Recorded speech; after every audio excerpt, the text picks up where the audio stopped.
세상에 떠도는 기묘한 괴담들. 첫 번째 이야기. 딩잉. 미국 온 지 몇 년 되지 않아. 전 매우 힘든 날을 보내고 있었습니다. 의사소통 문제라든지 친구를 사귄다든지 말이 통하지 않으니 답답할 노릇이었죠. 그때 마침 좋은 소식이 들려왔습니다. 어머니가 다니시던 교회에서 수련회를 한다더군요. 6박 7일 연합수련회라는 거려. 제 나이 또래가 100명이 넘게 참가한다는 소식에 친구 생각이 간절했던 저는 따라가기로 마음을 먹게 되었습니다. 수련회라는 거 솔직히 한국에서 몇 번 가보긴 했기 때문에 아무 생각 없이 심심하던 차에 잘 됐다는 마음으로 가게 되었는데 그런 일이 있을 줄 알았다면 목에 칼이 들어와도 참가하지 않았을 겁니다. 그러게 가게 된 수련회는 좋았습니다. 오랜만에 만나는 또래 친구들끼리 밥도 먹고 겜도 하면서 하루하루 즐겁게 놀았죠. 물론 가끔씩 꼭 참석해야 하는 성경 공부와 기도하는 시간만 빼놓고요. 그러게 아쉽던 하루하루가 지나고 드디어 사건이 있던 마지막 날이 되었습니다. 그날은 이상한 하루였습니다. 산속이라 그런지에도 짧고 워낙 외진 곳에 산장 같은 게 존재하고 있었기 때문에 전봇대나 전등 같은 것들이 가끔씩 있어서 해가 지면 매우 어둡고 음침했습니다. 마지막 날이어서 그런지 교회 주최 측은 새벽 1시까지 기도하는 시간으로 정하고 저녁 11시부터 예배를 드리는 시간으로 돼 있더군요. 속으론 불만이 가득했습니다. 큰 강당 안에 불을 다 꺼놓고 강당 앞에만 작은 불빛으로 밝혀놓더군요. 그때부터 전 온몸에 소름이 끼치기 시작했습니다. 문득 기도만 하는 시간이 조금씩 지루하다고 느껴질 때마다 등 뒤에서 느껴지는 소름은 제 몸을 극도로 긴장하게 했고 실눈을 뜨고 앞을 볼 때면 200명이 넘는 아이들이 모두 다 땅에 무릎을 꿇고 기도하는 모습조차 제겐 공포로 다가왔습니다. 기도하는 시간이라곤 하지만 그 많은 아이들이 모두 조용히 마음속으로 기도하는 그런 상황이었죠. 그 정적은 제 앞줄에 앉아있던 여자애가 비명을 지르는 것으로 깨지게 되었습니다. 전 그 비명 소리에 너무 놀래 저도 모르게 감았던 눈을 번쩍 떠서 소리가 난 곳을 찾았습니다. 어렵지 않았습니다.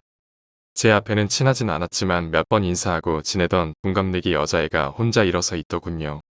그 뒷모습을 보며 전 소리가 저기로부터 나온 걸 확인할 수 있었습니다.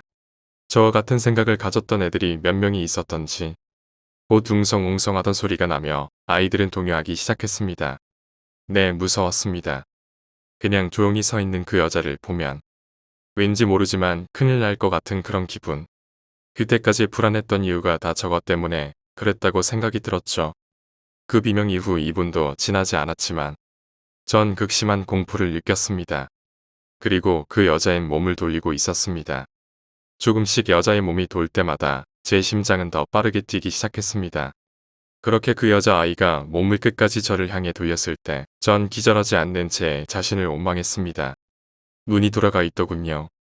어두웠지만 너무나 가까이 있었기 때문에 손만 뻗으면 닿을 거리에 있기 때문일까.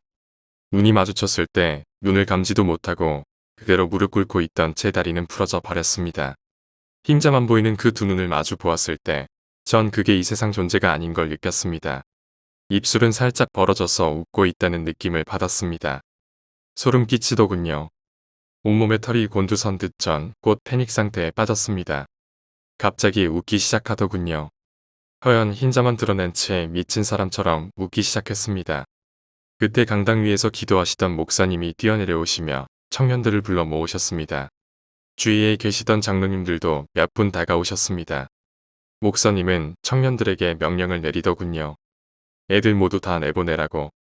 그리고 신앙심 없는 청년들은 같이 따라 나가라고요. 심상치 않음을 느꼈던지 놀란 형들과 누나들은 서둘러 애들을 밖으로 내보내기 시작했습니다. 주 예수 이름으로 명하노니 악한 영은 당장 떠날지어다. 아버지, 저 아이를 구원하옵소서. 싫어. 내가 나갈 것 같아. 절대 안 나가. 안 나가. 내가 뭔데. 내가 뭔데. 그렇게 미친 듯이 소리 지르던 목사님도 너무나 당당히 소리 지르는 그 존재에 당황하신 것 같았습니다. 순간적으로 말을 끊으시고 기도도 멈추시고 잠깐 멍하니 앉아 계시더군요. 기도가 멈췄음을 느꼈었는지 여자애는 다시 소리 지르기 시작했습니다. 내가 목사야. 내가 목사라고. 너같이 죄를 많이 지은 게 감히 목사라고. 웃기지 마. 18 내가 목사면 나도 목사다. 너 같은 게 목사라고. 난 다 알아. 목사님은 더욱더 당황하신 듯 주위를 둘러보셨습니다. 벌써 온몸은 땀으로 흠뻑 젖은 모습이시고요. 왠지 그 모습을 보던 전 불쌍하다는 생각을 하게 되었습니다. 그때 다른 목사님들이 오셔서 그 목사님을 일으키시고 밖으로 내보내시더군요. 그 와중에 저도 따라 끌려나가게 되었습니다. 마지막까지 고래고래 소리 지르며 웃는 게 들리더군요. 전 끌려나가면서도 이 상황이 너무 무서워 울고 있었습니다. 그렇게 끌려나가면서 마지막으로 들었던 게 아직도 기억에 생생하게 남았습니다. 나, 이거 나, 이런 씨발, 내가 너네 몸속에도 들어갈 거야. 그렇게 끌려나온 전 숙소로 배달되다시피 와서 그렇게 뜬 눈으로 울면서 밤을 지새웠습니다. 눈을 감으면 그 목소리가 계속 귀에 맴도는 것 같아서 미쳐버릴 것 같더군요. 아주 가끔 요즘도 수련회를 가게 되면 가끔씩 그때 기억이 떠올라 저도 모르게 몸을 부르르 떨면서 무서움을 느끼는 절 발견할 수 있었습니다. 이제 어린아이가 아닌 청년이 되었지만 그때의 충격인지 무섭지 않음을 느낀다는 건 너무 힘들더군요. 두 번째 이야기. 흡혈인간. 모기는 좋겠다. 피를 조금만 먹어도 배가 부르잖아. 동생 민세가 물병의 주둥이를 할짝거리면서 말했다. 얼마나 할짝거렸는지 벌써 입술과 그 주변이 립스틱을 바른 것처럼 시뻘개졌다. 뭐야, 벌써 다 마셔버린 거야? 아껴 먹으라고 했잖아. 방금 전까지만 해도 붉은 피로 가득 차 있던 물통이 텅 비어 있다. 그렇게 아껴 마시라고 충고를 했건만 민세 녀석은 벌써 다 마셔버렸다. 원망스러운 마음에 날카로운 눈초리로 민세를 쏘아보지만 철없는 동생은 그저 붉게 물든 치아를 드러내며 해맑게 웃을 뿐이다. 형 나 좀만 더 주면 안 돼? 어제 준 걸 벌써 다 먹은 거야. 민세가 눈치를 보며 고개를 끄덕였다. 맙소사. 성인 흡혈 인간이 적당히 먹어도 3일 정도는 거뜬히 버틸 수 있는 양이었는데 어린 녀석이 그 많은 양을 하루 만에 몽땅 마셔버렸다. 어느 흡혈 인간에게도 이런 경우는 없었다. 확실히 이상하다. 아니, 이상해졌다. 엄마 아빠가 말도 없이 사라졌기 때문일까? 내 생각이 맞는지는 모르겠지만 부모님이 사라진 후부터 동생의 갈증이 심해졌다. 애정 결핍 때문일까? 정확한 이유는 모르겠지만 문제가 있는 건 확실했다. 형아 미안해. 하지만 계속 먹지 않으면 이상해질 것 같아. 나는 머리를 긁적였다. 민세는 그런 나를 보다가 이내 책상에 놓여있던 내 물통으로 시선을 옮긴다. 나는 물통을 들어 올렸다가 다시 내려놨다. 민세의 눈도 내 물통을 따라 올랐다가 내려갔다. 이거라도 마실래? 응, 마실래. 내가 물통을 건네자 민세는 미친 듯이 들이켰다. 마치 사막에서 며칠 동안 물을 마시지 못한 사람이 오아시스를 들이켜듯이 허겁지겁 먹어댔다. 체하겠다. 좀 천천히 마셔. 민세는 내 말은 듣지도 않고 한참을 들이켰다. 한눈에 봐도 피를 마시는 것에 대한 집착이 심해 보였다. 민세는 물병에서 입을 떼고 빨개진 윗입술을 소매로 훔치더니 만족스럽다는 표정을 지었다. 그리고는 고개를 갸우뚱했다. 민세가 내게 물었다. 형 건 맛이 좀 이상해. 응, 나는 피를 다른 거랑 섞어서 마시거든. 몇 달 전부터 피를 물이나 다른 음료들과 섞어서 마시고 있다.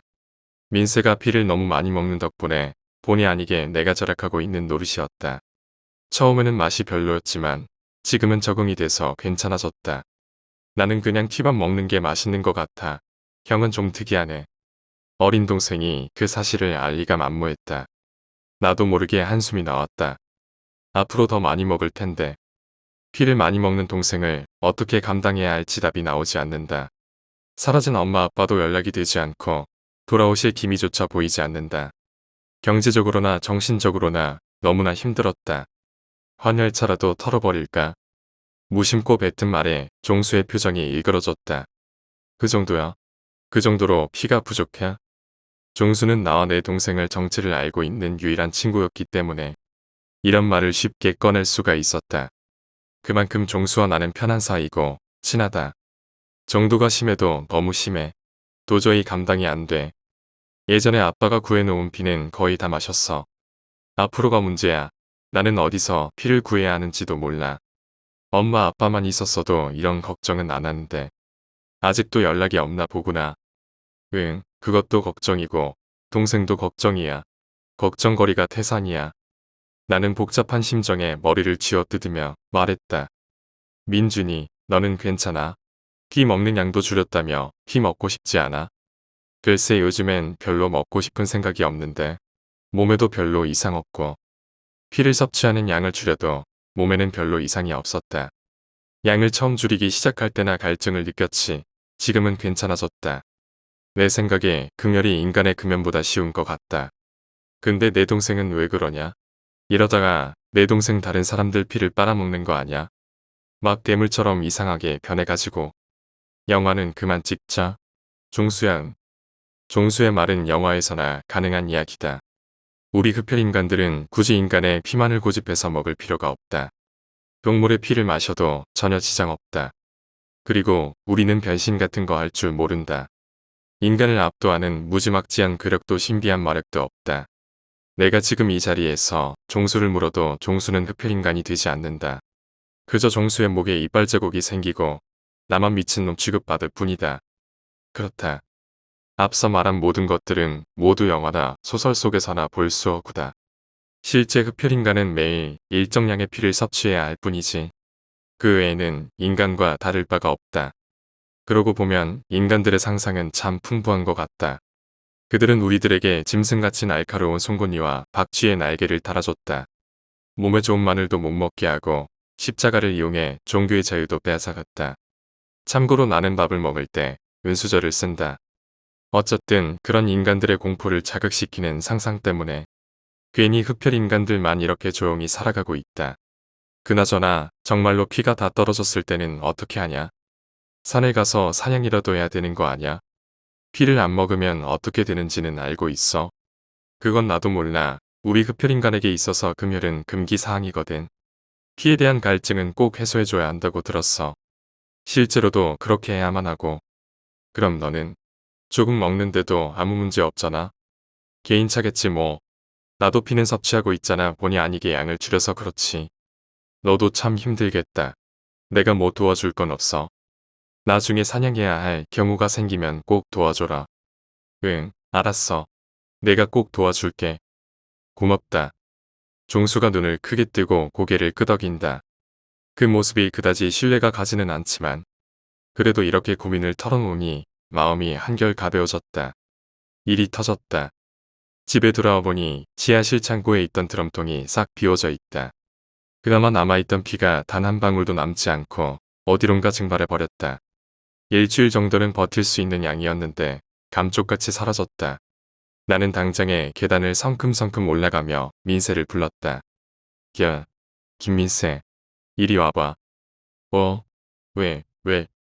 방 안에서 민세의 당황한 목소리가 들렸다. 왜냐고? 그걸 몰라서 묻는 거야. 빨리 나와봐. 민세가 조심조심 걸으며 내 앞에 섰다. 쭈뼛쭈뼛 내 앞에서 어쩔 줄 몰라 하는 모습이 딱 범인의 모습이다. 나는 마음을 굳게 먹고 목소리를 높였다. 내가 지하실에 있는 드럼통은 손대지 말라고 했어. 안 했어? 민세가 대답을 못하고 고개를 푹 숙였다. 너 거기 있던 피 전부 먹었지? 미안해 형아. 내가 잘못했어. 민세의 눈에서 금방이라도 눈물이 쏟아져 나올 것 같았다. 잘못했으니까 벌 받아야 되지. 민세가 울먹이며 고개를 끄덕였다. 하지만 막상 내 머리는 동생에게 무슨 벌을 줘야 할지 몰랐다. 동생을 혼내는 건 전적으로 엄마의 역할이었기 때문에 나는 어떻게 행동해야 할지 망설여졌다. 엄마라면 어떻게 했을까? 때렸을까? 잔소리를 했을까? 너걸로 3일 동안 피는 못 먹어. 마시고 싶을 때 꼭 참고 물 마셔. 그리고 먹고 싶어도 이제 없어서 못 먹어. 형이 어떻게든 구해올 거지만 그때까지 먹으면 안 돼. 피 마시고 싶다고 투정도 부리면 안 되고 알지? 무심코 말을 내뱉었다. 그냥 그 정도의 벌이 좋을 것 같았다. 그리고 정말로 피가 없었다. 응. 그럼 이제 화장실 가서 눈물 닦고 세수해. 민세는 소매로 눈물을 훔치며 화장실로 향했다. 나도 모르게 짧은 단식이 흘러나왔다. 확실히 동생을 혼내는 건 힘들다. 나이 차이도 꽤 나서 다루기가 더 어려운 것 같다. 그나저나 정말 사냥을 해야 하는 건가? 아니면 헌혈차를 테러할까? 답답한 상황에 별의별 생각이 다 떠올랐다. 내일이 주말이라 시간이 많아서 다행이다. 근데 정말로 자신 있냐? 아빠 따라서 낚시는 해봤지만 진짜로 사냥해 본 적은 없어. 주말에 집에 놀러온, 아니 사냥을 도와주러 온 종수가 말했다. 물론 나 역시 사냥 같은 거 해본 적도 구경한 적도 없었다. 달리 방법이 없어서 하는 것 뿐이었다. 일단 이거라도 해봐야지. 난 종수에게 밤새 만든 덫을 보여주며 말했다. 인터넷을 뒤지며 찾아낸 덫 만드는 방법을 보며 어설프게 흉내를 내보았지만 역시 어려웠다. 전문가가 아닌데다가 재료도 턱없이 부족해서 모양이 많이 엉성했다. 북미 뒷산에 있는 토끼나 다람쥐를 잡기 위해 만들었지만 개미라도 이런 덫에는 걸리지 않을 것 같았다. 잡히기나 할까? 종수가 한심스럽다는 듯이 내가 만든 덫을 쳐다봤다. 종수는 내가 만든 덫을 손으로 더듬더듬 거리더니 영 아닌 모양인지 고개를 저었다. 그냥 간단하게 새총이나 만들 걸 그랬나? 맞추지도 못할 걸. 차라리 잠자리채를 가져가지 그러냐? 아니면 비비탄 총도 괜찮고 뭘 해도 이 엉성한 덫보다는 나을 것 같은데 이걸로 잡을 수나 있겠냐? 응, 그래. 옆에서 종수가 계속 깐족거리는 게 거슬렸다. 덫 만드는 건 도와주지도 않았으면서 핀잔만 주고 있다. 그래도 도와줄 사람이 종수밖에 없으니 대놓고 싫은 소리를 할 수도 없었다. 근데 얼마나 잡아야 돼? 나도 잘 몰라. 동물마다 피가 얼마나 있는지 모르니까. 마음 같아서는 그냥 한 마리라도 잡혔으면 좋겠다. 민세는 어제 혼 좀 냈더니 나를 피하는 것 같아. 아침 먹고 방에 들어가서는 나오질 않네. 어린애를 잡고 싶냐? 너랑 10살이 넘게 차이 난다. 종수가 손가락을 쫙 펴 보이며 나를 꾸짖었다. 몰라. 사냥이나 빨리 가자. 근데 이거 불법 아냐? 종수의 갑작스러운 의문에 놀랐지만 대수롭지 않게 받아쳤다. 헌을차 타는 것보단 낫잖아. 괜히 사냥하러 나가서 헛물만 캤다. 날이 저물도록 쥐새끼 한 마리 잡지 못한 나와 종수는 투덜거리며 산길을 내려왔다. 애시당초 종수랑 같이 움직이는 게 아니었다. 덫이 그 모양이니까 잡지를 못하지. 안 그래도 짜증나는데 종수가 자꾸 시비를 걸었다. 너도 도와준다면서 한 건 하나도 없잖아. 그런 잔소리는 도와주고 나서 하라고. 덫 이리 줘봐. 내가 한번 설치해 볼게. 기서. 내가 거절하자 종수가 내가 들고 있던 덫을 두 손으로 덥석 잡아당겼다. 아, 놓으라고. 내가 한 건 그저 종수를 부리치기 위해 살짝 팔을 휘두른 것뿐이었다. 물론 종수가 짜증나게 해서 기분은 상해 있었지만 종수를 어떻게 하기 위한 악이라고는 눈고만큼도 없었다. 하지만 종수는 내가 슬쩍 휘두른 팔에 맞고는 산길 아래로 털썩하고 떨어졌다. 종수야. 내려가서 종수는 불러봤지만 종수는 움직이지 않았다. 주변에 도움을 청하려 했지만 인적이 아주 드문 산이라 아무도 없었다. 그때 내 추악한 두 눈동자에 그것이 보였다. 종수의 머리에서부터 흘러내리는 끈적거리며 붉은 액체가 보였다. 아주 달콤할 것 같은 피. 정말 이러면 안 되는데 내가 잠깐 미친 모양이다. 의식이 없더라도 당장에 병원에 데려갔어야 하는 건데. 근데 종수는 지금 우리 집 지하실에 놓여 있다. 게다가 나는 아무에게도 들키지 않고 종수를 지하실에 옮겨놓으려고 별짓을 다 했다. 더럽고 추악하다. 거기에다가 나는 처음으로 우리 집이 인가에서 떨어져서 다행이라고 생각했다. 젠장. 머리가 지끈거리고 토가 나올 것 같았다. 입술은 바짝바짝 마르고 손끝이 저려왔다. 마치 내가 아닌 기분이었다. 지금이라도 병원에 갈까? 순간 지하실 어딘가에 있던 녀석이 내게 속삭였다. 아깝잖아. 안 아까워. 도대체 뭐가 아깝다는 거야. 이 미친 새끼야. 주먹으로 있는 힘껏 지하실에 걸려있던 거울을 쳤다. 거울은 산산조각이 난 채 공중에서 흩뿌려졌다. 거울 속에 비치는 악마 같은 내 모습도 산산조각 났다. 그냥 아무 생각 없이 잠들고 싶었다. 나는 지하실 차가운 바닥에 종수의 시신을 둔 채 밖으로 나왔다. 그리고는 지하실 문을 잠갔다. 딩동딩동. 한참 골아떨어져 있는데 현관벨 소리가 울렸다. 민세야, 나가서 문 좀 열어봐. 딩동딩동. 순간 머릿속에 종수의 시체가 떠올랐다. 이런 젠장. 화들짝 놀란 나는 침대에서 벌떡 일어났다. 지금 집에 찾아온 게 경찰일지도 모른다는 생각이 들었다. 나는 불이 나게 현관을 향해 달렸다. 그리고는 누군지 확인했다. 누구세요? 관리자인데 잠깐 문 좀 열어주시면 안 될까요? 드릴 말씀이 있습니다. 왠지 경찰은 아니라는 느낌이 든 나는 조심스레 문을 열었다. 문 앞에는 젊은 남자가 서 있었다. 그 남자는 문 사이로 얼굴을 내밀고 있는 나를 보더니 표정을 찡그렸다. 너, 이 미친 뱀파이어 새끼. 그는 다짜고짜 내 목을 움켜쥐더니 나를 바닥으로 내동댕이 쳤다. 그리고는 집 안으로 들어왔다. 너무나 놀랐다. 무엇보다 그가 내 정체를 알고 있었다. 누구야 당신? 정체가 뭐야? 내가 묻자 그가 고개를 까딱거리며 말했다. 나, 말했잖아. 관리자. 그러는 넌 뭐야? 도대체 무슨 짓을 하고 있는 거야? 그는 넘어져 있는 나를 일으켜 세우더니 지하실로 곧장 끌고 갔다. 그리고는 지하실 문을 발로 차서 부수더니 나를 그 안으로 던져 넣었다. 그리고는 말했다. 먹어. 뭐를. 거기 누워있는 거 먹으려고 잡은 거 아니야? 그는 손가락으로 종수를 가리키며 말했다. 무슨 소리야? 먹으려고 잡다니. 당황한 나는 크게 소리쳤다. 그러자 그가 코웃음 치며 말했다. 그러면 어제 병원으로 안 가고 왜 여기 둔 거야? 혼자서 몰래 먹으려고 가져온 거 아냐? 이번 일은 봐줄 테니까 빨리 그놈 피를 먹기나 해. 나 역시 내가 내 부모처럼 인간들에게 탄로나면 곤란해지니까 뭐해? 안 먹고 더 늦기 전에 빨리 먹어. 그가 당초에 무슨 소리를 하는지 알 수가 없었다. 부모님이 탈로나? 그리고 늦기 전에라니. 너 금기를 깬 지 얼마나 된 거야? 무슨 소리야? 뭐야? 모르는 거야? 자, 이걸로 내 얼굴을 좀 보라고. 그는 내게 거울을 던져줬다. 거울을 받아든 나는 거울을 보고 소스라치게 놀랐다. 맹수처럼 날카로운 송곳니와 붉은 눈동자, 핏기 없는 창백한 얼굴. 내 모습은 영화에서나 보던 뱀파이어의 모습처럼 변해 있었다. 어서 피를 먹어. 더 이상 변하고 싶지 않으면. 싫어.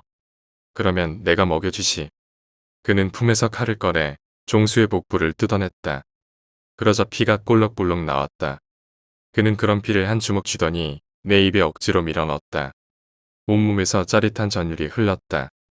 입가를 타고 흐르는 종수의 피를 손으로 훔쳐내 다시 입으로 밀어넣었다.